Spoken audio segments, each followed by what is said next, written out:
ونؤمن به ونتوكل عليه ونعوذ بالله من شرور أنفسنا ومن سيئات أعمالنا من يهده الله فلا مضل له ومن يضلله فلا هادي له ونشهد أن لا إله إلا الله وحده لا شريك له ونشهد أن سيدنا ومولانا محمدا عبده ورسوله أما بعد أعوذ بالله من الشيطان الرجيم بسم الله الرحمن الرحيم والعصر إن الإنسان لفي خسر إلا الذين آمنوا وعملوا الصالحات وتواصوا بالحق وتواصوا بالصبر وقال النبي صلى الله عليه وسلم الإيمان بضع وسبعون شعبة فأفضلها قول لا إله إلا الله وأدناها إماتة الأذى عن الطريق والحياء شعبة من الإيمان أو كما قال علیہ الصلوۃ والسلام۔ میرے محترم اور بزرگوں دوستو، اللہ تبارک تعالیٰ کا بہت بڑا احسان اور اس کا کرم ہوا کہ اللہ تبارک تعالیٰ نے ہم سب کو ایمان کی دولت سے نوازا ہے۔ یہ اللہ کا بہت بڑا احسان ہے کہ اس نے ہمیں ایمان کی دولت سے نوازا۔ میرے محترم اور بزرگوں دوستو، جب اللہ تبارک تعالیٰ قسم کھاتے ہیں تو وہ بات پختہ ہو جاتی ہے۔ مثال کے طور پر جب کوئی بندہ قسم کھاتا ہے تو اپنی بات کو پختگی کرنے کے لیے کھاتا ہے کہ میں اللہ کی قسم اس کو ضرور ماروں گا، تو وہ قسم پوری ہو جاتی ہے۔ اسی طریقے سے اللہ تبارک تعالیٰ میرے محترم دوستو قسم کھا رہا ہے۔ کیا؟ والعصر، قسم ہے زمانے کی، ان الانسان لفی خسر، یقیناً سارے کے سارے انسان خسارے میں ہیں، چاہے وہ گسوا کے رہنے والے ہوں، چاہے وہ ہردلموں کے رہنے والے ہوں، چاہے وہ سنڈیلا کے رہنے والے ہوں، چاہے وہ کرسٹ کے رہنے والے ہوں، چاہے وہ بانگرموں کے رہنے والے ہوں، دنیا کے کہیں کے رہنے والے ہوں، سارے کے سارے انسان خسارے میں ہیں۔ لیکن ان میں 4 لوگ کامیاب ہیں، 4 لوگ۔ کون کون؟ الا الذین آمنوا، مگر وہ لوگ جو ایمان لائے، جو اللہ کے اوپر ایمان لائے، اللہ کے نبی کریم صلی اللہ علیہ وسلم کے اوپر ایمان لائے، جیسا کہ 8واں کلمہ ہے، کیا؟ آمنت باللہ وملائکتہ وکتبہ ورسلہ والیوم الآخر والقدر خیرہ وشرہ من اللہ تعالی والبعث بعد الموت۔ کے اوپر یقین رکھنا، یہ کلمہ جو 8واں کلمہ ہے، یہ پورے ایمان کا جز ہے۔ اس میں پوری ایمان کی تکمیل کی گئی، پورے ایمان میں اس طرح داخل ہو جاؤ۔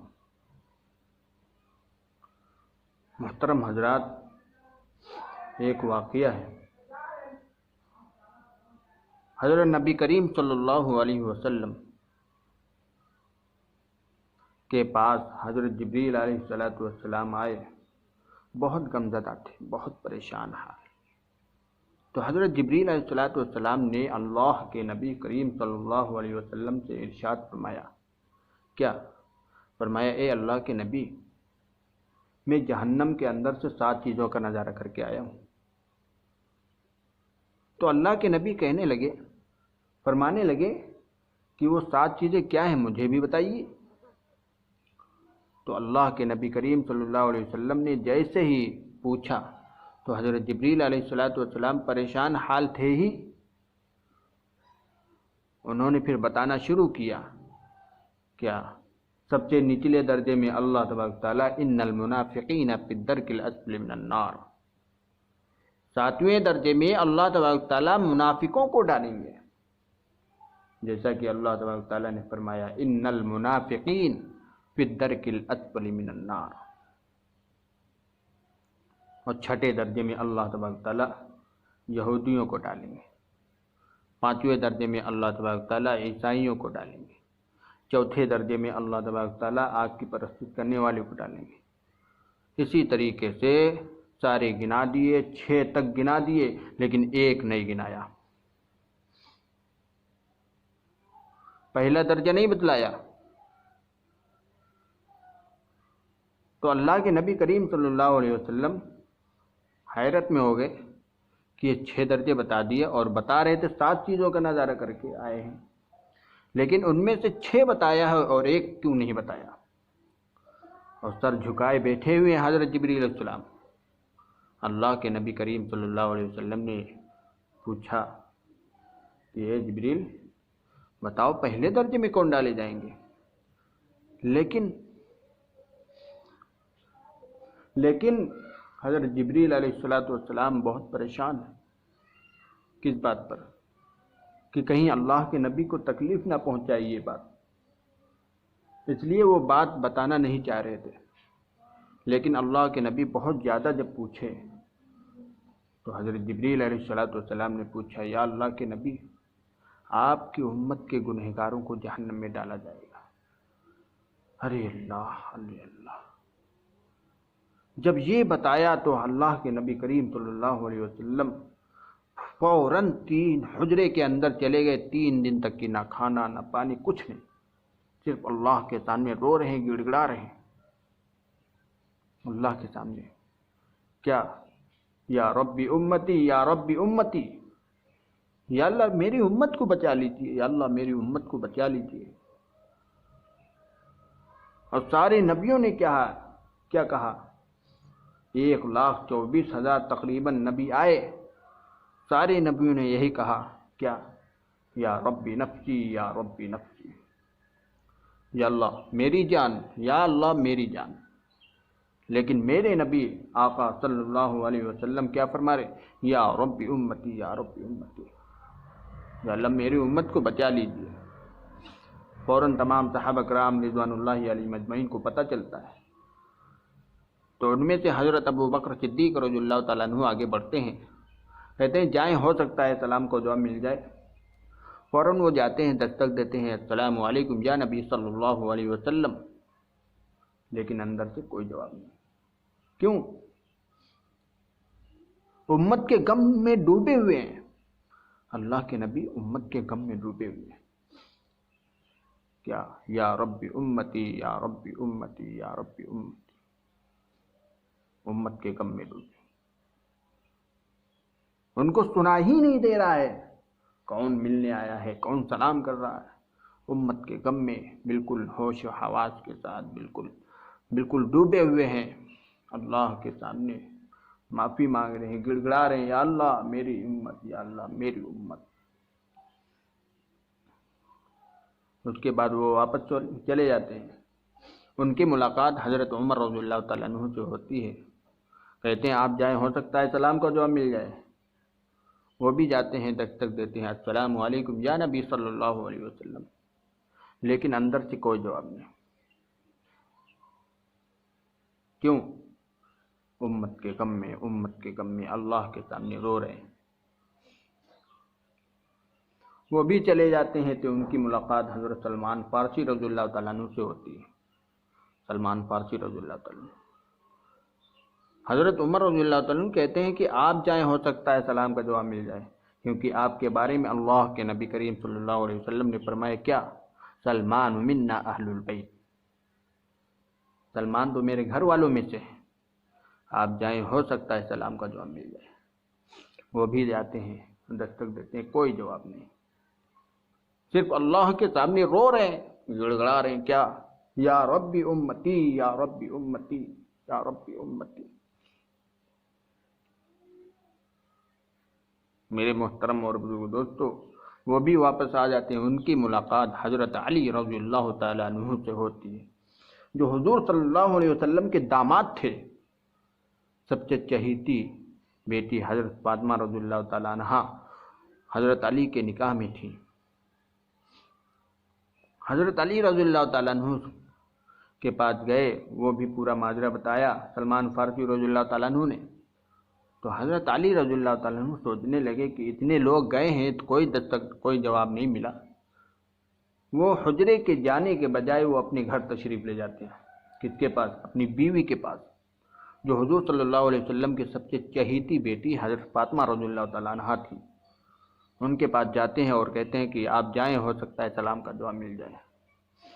وہ اس وجہ سے گئے کہ ان کی چہیتی بیٹی ہے، اگر یہ دستک دے گی ہو سکتا ہے سلام کا دعا مل جائے. وہ بھی جاتی ہیں اور دستک دیتی ہیں، السلام علیکم یا ابا جان. فوراً ان کی آواز پر دروازہ کھول دیا جاتا ہے. فوراً دروازہ کھول کر کے پھر اس کے بعد بند کر دیتے ہیں. اللہ کے نبی کریم صلی اللہ علیہ وسلم سے پوچھتی ہیں حضرت فاطمہ رضی اللہ تعالیٰ عنہ، کہتی ہیں یا اللہ کے نبی، یا اللہ کے نبی، یا میرے ابا، کیا ہوا؟ کیا تکلیف ہے؟ کیا پریشانی ہے؟ سارے لوگ پریشان حال ہیں، آپ کیا ہوا؟ آپ کو کیا ہوا؟ تو اللہ کے نبی فرماتے ہیں کہ حضرت جبریل علیہ السلام آئے تھے میرے پاس. انہوں نے بتایا کہ جہنم کے اندر 7 چیزوں کا نظارہ کر کے آیا. ان میں جو پہلا درجہ ہوگا ان میں میری امت کو گنہگاروں کو جہنم میں ڈالا جائے. ارے جیسے ہی سننا تھا حضرت فاطمہ رضی اللہ تعالیٰ عنہ کو، فوراً وہ بھی بے ہوش ہو جاتی ہیں. وہ بھی بے ہوش ہو جاتی ہیں، بے ہوش ہو جاتی ہیں. میرے محترم اور دوستو، پھر اس کے بعد 3 یا 8 گھنٹے تک اللہ کے نبی کریم صلی اللہ علیہ وسلم سجدے کے اندر پڑے رہتے ہیں، جب تک کہ اللہ کا وعدہ نہیں آ گیا. اللہ کا وعدہ آ جاتا ہے، وَلَسَوْفَ يُعْطِيكَ رَبُّكَ فَتَرْضَىٰ، وَلَسَوْفَ يُعْطِيكَ رَبُّكَ فَتَرْضَىٰ. اے اللہ کے نبی، عنقریب آپ راضی ہو جائیے، آپ جو مانگیں گے وہ عطا کریں گے، آپ جو مانگیں گے وہ عطا کریں گے. تو اللہ کے نبی کریم صلی اللہ علیہ وسلم فرماتے ہیں کہ یا اللہ آپ تو راضی ہو گئے، لیکن میں جب تک راضی نہیں ہوں گا جب تک کہ میرا ایک ایک امتی جنت میں نہیں چلا جائے گا. میرے محترم اور دوستو، یہ سوچنے کی بات ہے کہ امت کی فکر اللہ کے نبی نے کتنی کی ہے. ہم کو بھی فکر پورے دین کی کرنا ہے. نماز قائم کرنا ہے 5 وقتہ. دوسرا آیت کے اندر جو لکھا ہوا ہے وَعَامِلُوا الصَّالِحَاتِ، اور نیک عمل کرنے والا وہ خسارے میں نہیں. پہلا کون تھا؟ ایمان والا، اور دوسرا وَعَامِلُوا الصَّالِحَاتِ، نیک عمل کرنے والا، اور تیسرا ہے وَتَوَاصَوْا بِالْحَقِّ، حق پر جمنے والا. کوئی بھی پریشانی آ جائے ہم کو اس کی کوئی پرواہ نہیں، بلکہ حق پر جمے رہنا ہے، حق پر جمے رہنا ہے. وَتَوَاصَوْا بِالصَّبْرِ، اور صبر پر جمے رہنا ہے. اللہ تبارک تعالیٰ اگر دنیا کے اندر ہم 5 وقت کی نماز پڑھ رہے ہیں، کوئی پڑھ رہا ہے 10 سال تک کی پڑھ رہا ہے، کوئی 20 سال تک پڑھ رہا ہے، کوئی 30 سال تک پڑھ رہا ہے، لیکن اللہ تبارک تعالیٰ اس کو دنیا کے اندر نہیں دے رہا ہے، تو آخرت میں اس کو ضرور عطا فرمائیں گے. ان وعد اللہ حق، اللہ کا وعدہ حق ہے. اس لیے اللہ تبارک تعالیٰ ہم سب کو ان باتوں پر عمل کرنے کی توفیق عطا فرمائے.